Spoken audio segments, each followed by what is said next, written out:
ভিডিওটা কেউ স্কিপ করবেন না, ভিডিওটা সম্পূর্ণ দর্শন করে যান। আজ আমি তারকেশ্বর বাবা তারকনাথের মন্দির সম্পূর্ণ আপনাদের ঘুরে দেখাবো। অর্ক ক্রিয়েশনের যে সকল বন্ধুরা ভিডিও দেখেন, লাইক কমেন্ট শেয়ার করেন, সকলকে অনেক অনেক ধন্যবাদ। আমার চ্যানেলে ঠাকুরের ভিডিও পাবেন এবং তারকেশ্বর বাবা তারকনাথ মন্দিরেরও ভিডিও পাবেন। আমার চ্যানেলে নতুন হয়ে থাকলে চ্যানেলটি সাবস্ক্রাইব করে বন্ধুদের সাথে শেয়ার করে দেবেন। আমি এখন আছি রাজবাড়ির সামনে, এখনও এখানটার রং কমপ্লিট হয়নি, আমার ঠিক জানাও নেই এদিকটা হবে কি না। আমি এখন আছি রাজবাড়ির সামনে, অপূর্ব সুন্দর লাগছে। এই দিকটা কিন্তু রং পুরো কমপ্লিট হয়ে গেছে। হর হর মহাদেব, রাজবাড়ির একদম সামনে আমি আছি এখন। বাবার ভক্তরাও আশেপাশে ঘোরাঘুরি করছেন। হর হর মহাদেব। এখানে কিন্তু গাড়ি পার্কিং হয়, আপনারা যে সকল ভক্তরা আসেন এখানে গাড়ি পার্কিং করতে পারেন। অপূর্ব সুন্দর লাগছে। গাড়ি পার্কিং করে আপনারা সোজা এই রাস্তাটা দিয়ে আপনারা বাবার মন্দিরে পৌঁছে যাবেন। আমি যখন ভিডিও করি এই ছেলেটা আর মেয়েটা আসছিল, তখন বলছিল যা এবার কিন্তু ভাইরাল হয়ে যাবি, ছেলেটা মেয়েটাকে বলেছে। তাই আমি কথাটা তুলে ধরলাম, যদি ওরা দুজনের মধ্যে কেউ ভিডিওটা দর্শন করে থাকে। আমরা এখন হনুমানজির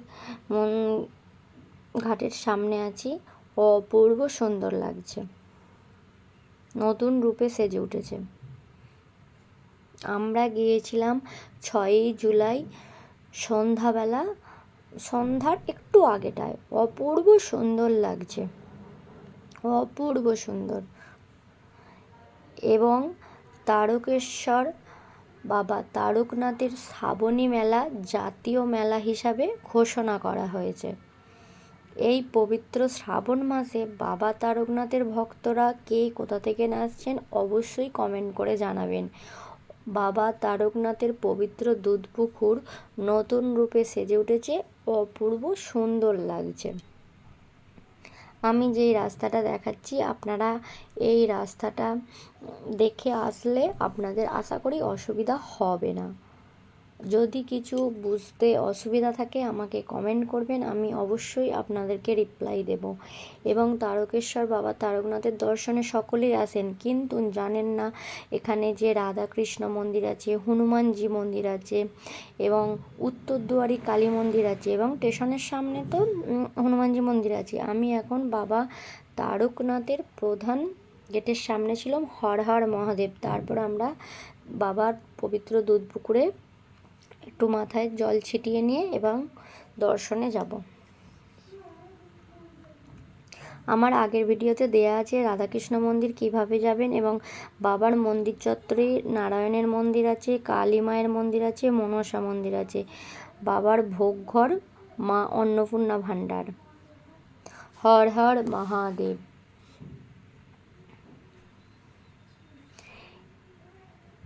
এখানে নারায়ণ মন্দির, নারায়ণ ঠাকুরের ভিডিওটা একদমই করা বারণ থাকে, তাই আমার চ্যানেলে নারায়ণের ভিডিও আপনারা পাবেন না। পাঁচটা সবই আমি দেখিয়েছি অনেকবার, কিন্তু নারায়ণ ঠাকুরের প্রপার ভিডিও আমি কোনোদিনই দেখাই না। এখানে কাজ পুরোপুরি সম্পূর্ণ হয়েছে। এই রাস্তাটা দিয়ে, রাস্তা না এটা গলি, মায়ের মন্দির যাওয়া যায়। অনেক সময় এদিকটা ভিড় থাকলে এখানটা খোলা থাকে, আমরা লোকাল তো তাই আপনাদের বলে দিলাম। কিন্তু হ্যাঁ, অনেক সময় আবার এটা লকটা এঁটেও দেয়, চাবি দিয়ে দেয়। আমরা এখন মায়ের দর্শন এসেছি। এখানে কিন্তু কালী মায়ের মন্দির এবং এছাড়াও আর একটা মন্দির আছে, উত্তরদুয়ারি কালী মন্দির। বাবার ভক্তরা বাবাকে দর্শনের জন্য সবাই অপেক্ষা করছে। এখানে একটা দাদা বাবার নামে তিলক পড়ছে। এখানে আমরা নন্দী মহারাজকে দর্শন করলাম। এখানে সকল ভক্তরা বাবার কাছে প্রার্থনা করছে। তারপর আমরা রাধাকৃষ্ণর মন্দির চলে এলাম। আমার আগের বড় ভিডিওতে দেওয়া আছে, সন্ধ্যা আরতির জোগাড় হয়ে গেছে, সন্ধ্যা আরতি হবে। আর মা মনসার ভিডিওটা দেয়া এটাতে হয়নি। আপনারা তো বাবার যেখানে ধূপবাতি দেয়া হয় সবাই জানেন, ওখানের পাশেই মনসা মন্দির আছে। এখানে আরতি হচ্ছে, আর হনুমানজি মন্দিরও কিভাবে যাবেন সেটাও আমি বড় ভিডিওতে দেয়া আছে। সকলকে অনেক অনেক ধন্যবাদ। এবং উত্তরদুয়ারি কালী মন্দিরও আমি ভিডিওতে দেয়া আছে। এবং যে সকল বন্ধুরা জানেন এবং জানেন না আমি তাদের উদ্দেশ্যে বললাম, যারা জানেন তাদের তো অসুবিধা হয় না, কিন্তু যারা জানেন না বাবা তারকনাথের দর্শনে আসছেন, সবটাই দর্শন করে যাবেন, এই জন্য বলা। রাধাকৃষ্ণের আরতি দর্শনে সকলের ভক্তদের মঙ্গল হোক। সকলকে অসংখ্য ধন্যবাদ অর্ক ক্রিয়েশনের ভিডিও দেখার জন্য এবং পাশে থাকার জন্য। আপনারা এইভাবেই পাশে থাকবেন। আপনাদেরকে অনেক অনেক ধন্যবাদ। হর হর মহাদেব।